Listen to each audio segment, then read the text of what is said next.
MotoGP is back. After a long summer break where riders and their teams could sit back and relax for 5 weeks, whether that means Netflix and chill, catching up on some delayed housework you didn't have time for, or going to the beach to have sex in the ocean with your girlfriend. All that is over now, and it's time to buckle down for the home stretch of the season, with the first race back being the British Grand Prix at Silverstone. And what a race it was. After 20 entertaining laps, let's take a look at 5 things we learned from MotoGP at Silverstone.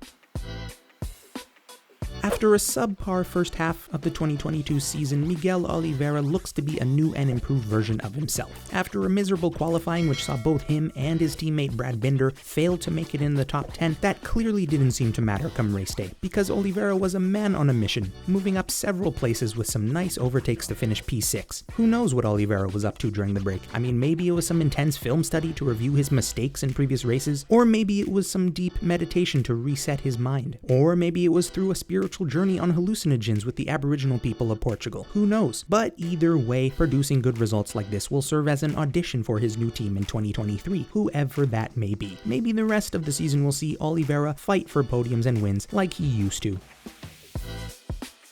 With a sensational qualifying, capturing pole position, many thought that this could be the race we see Johan Zarco finally get that long-awaited first win in MotoGP. Well, just to let you know, if you had thought that, you were dead wrong.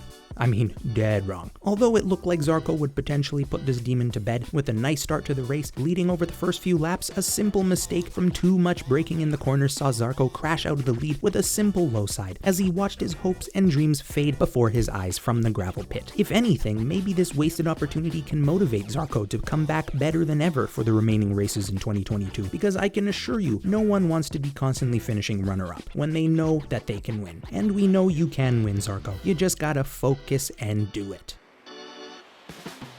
When you're a team boss, you gotta make a lot of decisions. So when you make a lot of decisions, you hope that most of them are easy. Well, unfortunately, after Silverstone, Ducati's team boss is probably wondering why he ever took the job in the first place, because the decision he has to make for 2023's second factory seat just got a whole lot more complicated. To catch everyone up to speed, the 2 riders in contention for that seat are satellite riders Enea Bastianini from Gresini and Jorge Martin from Pramac. And guess where they both finished this race? That's right, one after the other in P4 and P5 respectively, literally inseparable after they finished only a 1/10 of a second apart. So who you got for next year's seat? Well, at this point, who knows? I mean, I'm just happy I get to make a video talking about it, right? And I don't have to be the responsible one for making that decision. I'm okay with no responsibility. Thank you very much.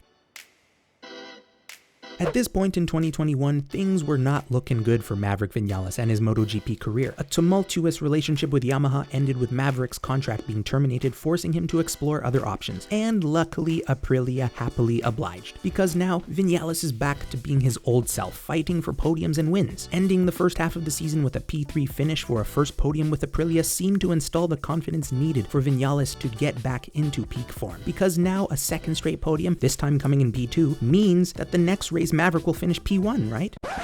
That's how it works. I'm pretty sure that's how it works. If you thought the 2022 championship was wrapped up before the mid-season break, then you were wrong once again. Although Fabio Quartararo leads from Aleix Espargaro by a little less than a race victory's worth of points, those 2 riders are not the only ones who realistically have a shot at winning the 2022 title, because here comes Pecco Bagnaia. In the early season, Pecco was not having the most inspiring performances, putting him well out of the championship picture. But after a sudden uptick in form, and with a win at the British Grand Prix at Silverstone, Bagnaia has now launched himself into 3rd in the championship, sitting with 4 wins on the season, more than any other rider. Although he still has a ways to go to catch Quartararo, he just needs to keep pumping in these race wins to keep chipping at Quartararo's championship lead. With 8 races left to go, can he do it? Well, I guess only time will tell. So with that being said, that wraps up the main things we've learned from Silverstone. With a lot of season still left to race, I for one will be happy to spend my Sundays sitting naked in my bed watching MotoGP, because what else am I gonna do on Sundays? Go to church? Nah, God will forgive me.